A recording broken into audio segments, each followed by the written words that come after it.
Yo mga idol, kumusta? Mandrag mga sports, tabi nga pala.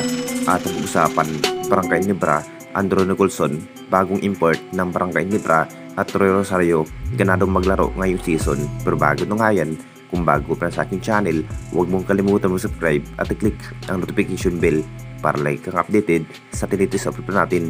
So ito na nga ba ang kinahihintay ng lahat kung papalitan muna ito si Justin Brownlee sa upunan ng ating Barangay Nebra ngayong Commissioner Cup.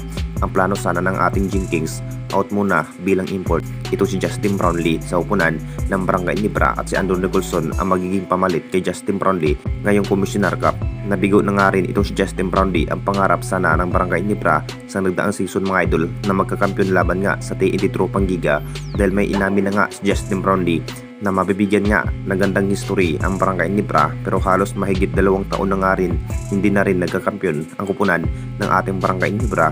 Balak sana ng Barangay Nebra si Andrew Nicholson muna ang magiging import ng Barangay Nebra ngayong season. Kumpiyansa pa rin si Alfrancis Chua mga idol na maganda nga ang takbo ng laro ang Gin Kings kapag si Andrew Nicholson ang magiging import. Alam naman nating lahat kung ano lang ang magiging kayang gawin ni Andrew Nicholson sa vintage area. Isa rin ang Gin Kings mga idol sa pinahihirapan ni Andrew Nicholson noong nagdaang conference former import ng Bay Area Dragon. Nakapag-desisyon na nga rin ng Barangay Nebra baka papalitan muna ito si Justin Brownlee ng bagong import ngayong season at si Andrew Nicholson ang magiging pamalit sa kupunan ng Barangay Nebra. At dito na naman tayo sa isa pa nating balita. Troy Rosario ganadong maglaro sa upunan ng Barangay Nebra. Alam na nating lahat mga idol, isa pa rin si Troy Rosario sa kinaabangan ng Barangay Nebra fan kung ano pa nga ba ang kayang gawin kapag mapapalaban nga ang kupunan ng Barangay Nebra.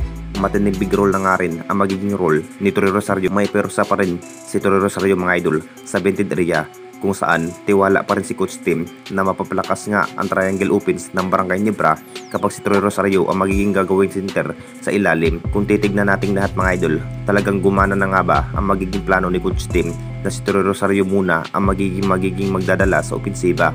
Ito na rin ang hinihintay ng lahat kung mapapalakas na nga ba ang magiging chemistry ng Gin Kings kapag makakatamdim nga si Troy Rosario at Jimmy Malonzo at Stephen Holt at Scotty at Japet Aguilar. Talagang gandang line-up na nga rin ng Barangay Nebra ngayong season na may Troy Rosario. Masasabing ganadong maglaro nga ang nasabing player kapag makasama nga ito si Jimmy Malonzo at Scotty at Stephen Holt at Japet Aguilar. Sobrang lakas na nga rin ang maging starting 5 ni Coach Tim ngayong Commissioner Cup.